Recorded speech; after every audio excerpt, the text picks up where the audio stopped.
জামাত ইসলামের চাওয়া পাওয়ার ভিত্তিতেই বাংলাদেশের রাজনীতিতে যুগান্তকারী অনেক ঘটনা ঘটবে। আর জামাত ইসলামের চাওয়া পাওয়া, তাদের প্রত্যাশা, এটা দলীয় ক্ষুদ্র স্বার্থে নয়, এটাই জাতীয় স্বার্থে। জামাত সেটা প্রমাণ করে দিয়েছে, দলিল দিয়েছে।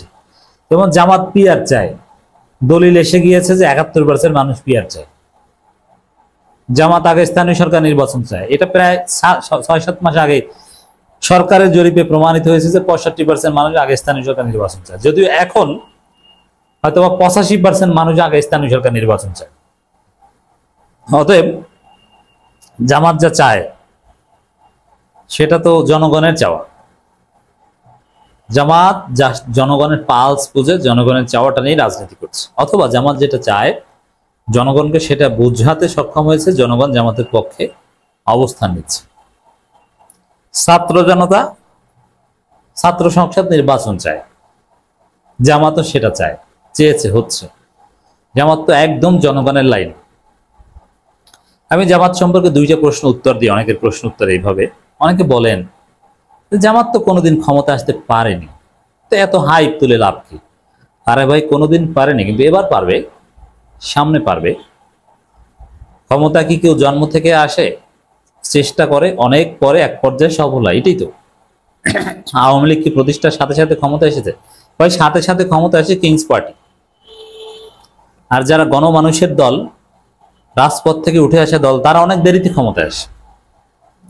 আর ইসলামপন্থীদের ক্ষমতা আসার কোনো স্পেস ওয়ার্ল্ড অর্ডারে ছিল না, সে ওয়ার্ল্ড অর্ডারও চেঞ্জ হয়েছে। তালেবান আফগানিস্তানে ক্ষমতা এসে তো টিকে থাকতে পারেনি, সোভিয়েত ইউনিয়ন টিকতে দেয়নি, আমেরিকা টিকতে দেয়নি। তারপরে তো সারা পৃথিবীকে পরাজিত করে তালেবান টিকেছে, ইসলামপন্থীরা টিকেছে, ইসলামী শাসন কায়েম করেছে আফগানিস্তানে। এখন যুগ চেঞ্জ হয়ে গেছে। এক সময় যেটা সম্ভব ছিল না, এখন সেটা সম্ভব। তালেবান যদি আফগানিস্তানে টিকতে পারে, তাহলে বাংলাদেশে জামাত ইসলামী ক্ষমতা এসে টিকতে পারবে না, এটা কি হয়? এটা তো সহজ। দেখেন, তালেবান অনেক ভালো কাজ করছে, আমরা এটা অ্যাপ্রিসিয়েট করি, কিন্তু জামাত ইসলামী কিন্তু তালেবানি দল নয়। জামাত ইসলামী একটা গণতান্ত্রিক ইসলামী দল। আপনি তালেবানকে জামাতের চাইতে অনেক ক্ষেত্রে ভালো বলতে পারেন, বলেন, সমস্যা নেই, কিন্তু জামাত তালেবান নয়, এটা আপনাকে বুঝতে হবে। জামাত হচ্ছে একটা গণতান্ত্রিক দল, ইসলামী গণতান্ত্রিক দল। আর এই গণতান্ত্রিক প্রক্রিয়াকে তালেবান সমর্থন করে না, কিন্তু মৌলিকভাবে ইসলামিক মূল স্পিরিট তো এদের মধ্যে অবশ্যই এক।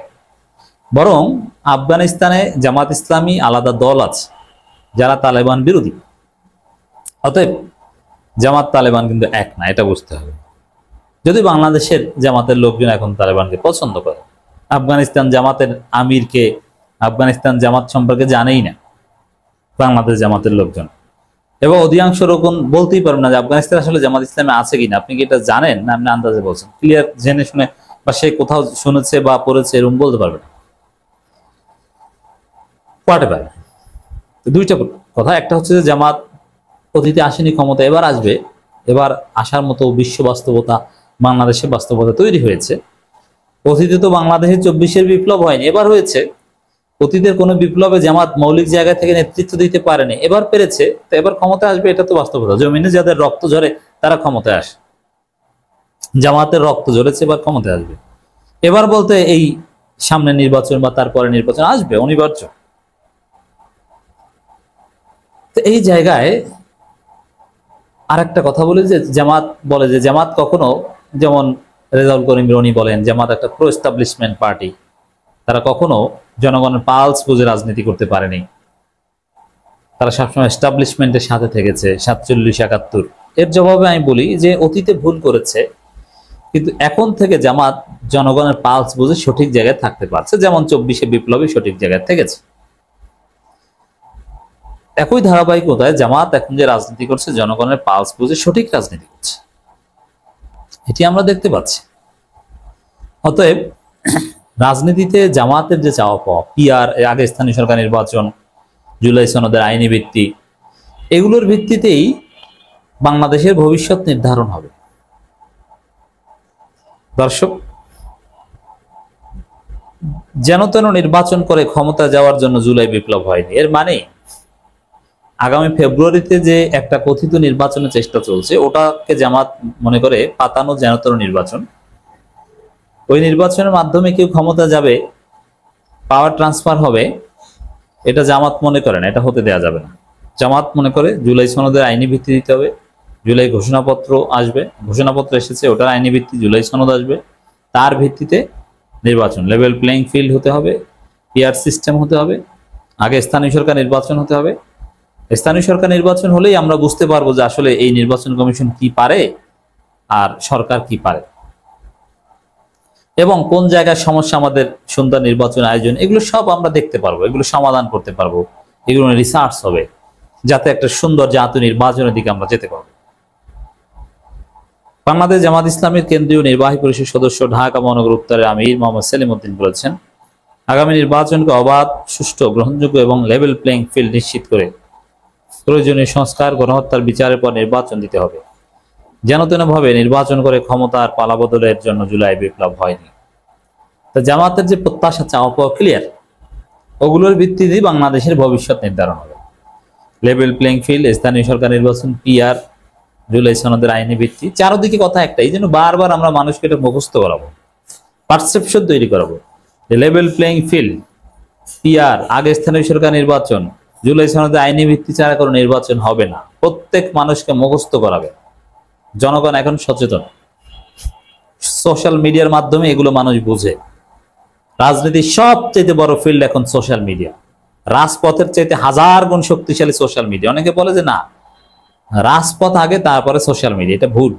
পৃথিবী উল্টে গেছে, আপনি জানেন না। আগে সোশ্যাল মিডিয়া, তারপরে রাজপথ। আপনি রাজপথ উল্টে ফেললেও আপনি সোশ্যাল মিডিয়া জিততে না পারলে আপনি পরাজিত হবেন। আপনি রাজপথে দুর্বল হলো, সোশ্যাল মিডিয়ায় আপনি জিতলে আপনি এগিয়ে যাবেন। অর্থাৎ ফেসবুকে আগে বোঝাতে হবে, ফেসবুক, ইউটিউবে হচ্ছে সবচেয়ে বড় রাজনীতির ব্যাটেল ফিল্ড। এটা পৃথিবীর রিয়ালিটি। এই জন্যে, আর যেমন রাস্তায় সমাবেশের জন্য যে কয় টাকা খরচ করা হয় উন্নত দেশে, ফেসবুক, ইউটিউবে প্রোগ্রামের জন্য বেশি টাকা খরচ করা হয় নির্বাচনী প্রচারণে, আপনি জানেন। তা বাংলাদেশে যারা এই চিন্তা এখনো ধারণ করতে না পারে নাই, তারা ভুলের জগতে আছে। এমনকি ভারতেও রাস্তায় সমাবেশের জন্য যে কয় টাকা খরচ করে তার চাইতে ফেসবুক, ইউটিউবের জন্য বেশি খরচ করে, মিডিয়ার জন্য বেশি খরচ। আর মিডিয়া মানে এখন ফেসবুক, ইউটিউব। ওই টিভি পর্দায় নিউজ দেখে না, টিভির নিউজ এখন ফেসবুকে, ইউটিউবে দেখে মানুষ। তো দর্শক, জামাতের দাবি দয়া ক্লিয়ার। আগামী নির্বাচনকে চ্যালেঞ্জ হিসেবে গ্রহণ করে ইসলামী আন্দোলনের সবাইকে ঘরে ঘরে দিনে দাওয়াত পৌঁছানো আহ্বান জানান। এই জন্য আগামী নির্বাচন হবে ইসলামের পক্ষে এক গণজোয়ারের নির্বাচন। সেলিম উদ্দিন বলেন, পরিবর্তিত পরিস্থিতিতে মানুষের মধ্যে ভাবান্তরের সৃষ্টি হয়েছে, মানুষ এখন বিকল্প শক্তি সন্ধান করে। এটা হচ্ছে আরেকটা টার্নিং পয়েন্ট। আওয়ামী লীগ, বিএনপির প্রতি মানুষ বিরক্ত, এখন বিকল্প চায়। আর এই বিকল্প হবে জামাত ইসলাম এবং চরমোনাই। শুধু জামাত একা নয়, এবং জামাত, চরমোনাই, এনসিপি যদি এক হতে পারে তাহলে চূড়ান্ত বিকল্প হওয়া তাদের পক্ষে সম্ভব। সব শ্রেণী পেশার মানুষের কাছে বিকল্প হিসেবে জামাত, চরমোনাই, এনসিপি নিজেদেরকে উপস্থাপন করতে পারবে।